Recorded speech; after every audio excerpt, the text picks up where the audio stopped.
Welcome to Diversity in Alberta, Understanding the Local Context, a microlearning video from Screen Access Alberta. This video is part of a series to help you foster more inclusion on set for all types of screen productions.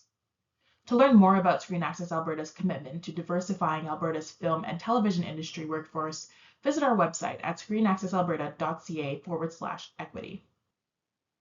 Diversity is part of who we are, as a province and as a workforce in the film and television industry. Each of us come from unique backgrounds, and that background informs the creativity and the skills that we bring to set. Understanding the breadth of diversity in the province will help you to assess whether you are reflecting that in your casts and your crews, why that matters, and how increasing diversity can contribute to and improve your production. There's a stereotype about the average Albertan. Despite that, Alberta is not a homogeneous province, and we have a large mix of racial and ethnic representation. In fact, as a whole, our population is more diverse than Canada's. In addition to white folks of European descent, Alberta's population is primarily made up of people from South Asian, Filipino, and Chinese descent, as well as Black folks from all over the world.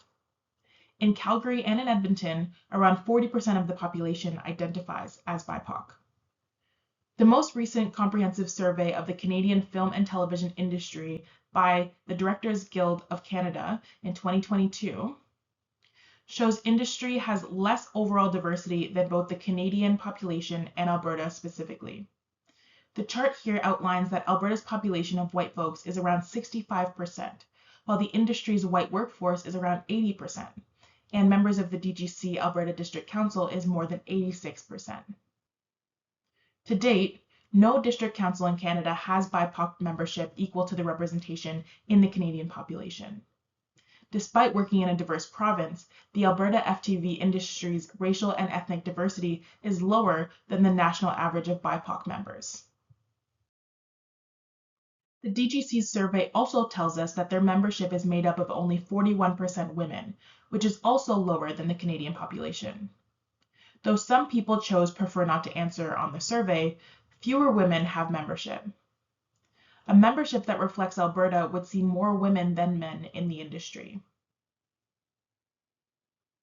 On the upside, DGC has a higher gender diverse population than the national average.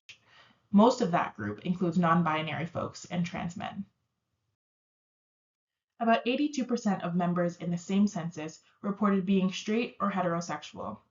About 18% identified bi, pansexual, homosexual, gay, lesbian, asexual, or self-described in another way. These numbers have been fairly consistent for the past few years, though folks identifying as part of the 2S LGBTQ+ community are increasing.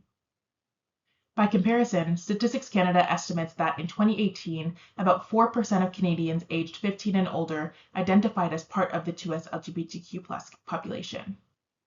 This shows a high representation of 2S LGBTQ+ members of DGC, for now. In the same summary, we can see that Statistics Canada found almost 1/3 of 2S LGBTQ+ Canadians are under 25 years old. We should see a shift in representation among the total population as anticipated in the coming years. Now that we know a bit more about populations in Canada, Alberta, and our own industry, let's piece it together to understand why all of this matters.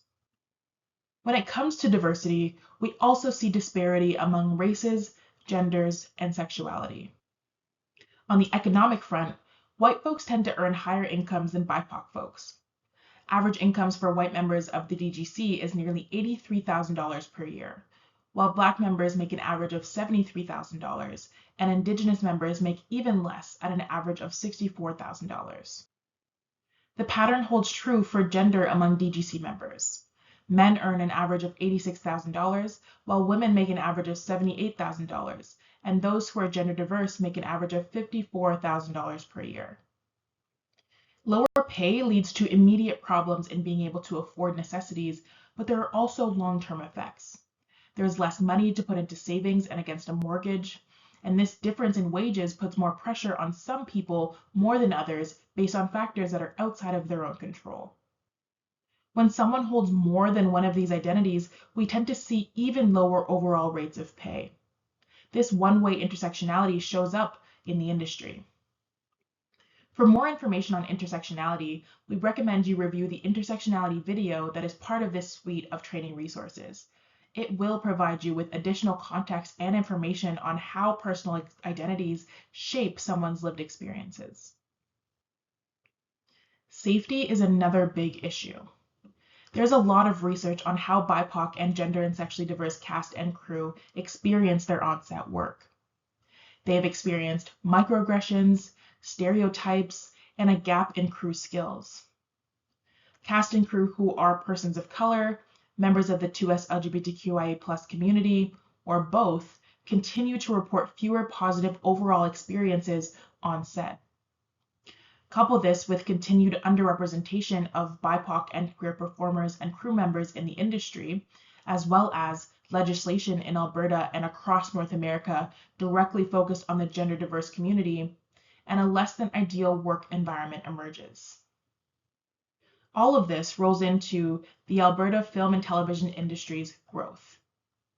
Addressing gaps in safety and inclusion is vital for the ongoing success and growth of the Alberta FTV industry. FTV is an industry based on storytelling. What story do you want to tell? You have the power to make sure the industry is telling its stories in ways that uplift the people involved in bringing those stories to life. For example, increasing opportunities for Black people in film and TV could both improve equity and generate more than $10 billion in annual worldwide industry revenues. If Alberta wants to become a FTV powerhouse and capture a larger portion of that potential revenue, addressing the obstacles in the industry that keep disadvantaging BIPOC and queer cast and crew is essential. These are big issues, and like every big issue, the best way forward is to sort out the smaller steps each production can make toward inclusion. This is work that will improve the experiences of BIPOC, women, and gender diverse and sexually diverse folks on set. Together, these small steps can add up to a major industry change and contribute to a more creative, safer, and more sustainable industry moving forward. Here is some advice on how to break down the big steps to build up inclusion. Step 1 is to set clear behavior expectations. Everyone working on set needs a clear and common understanding of what is expected, clear statements of expectations such as codes of conduct or guiding value agreements. Add a commitment to on-set protocols in contracts. Setting and communicating expectations is a good way to show commitment to inclusion, so everyone can successfully work together to maintain a sense of safety and inclusion in all on-set workplaces.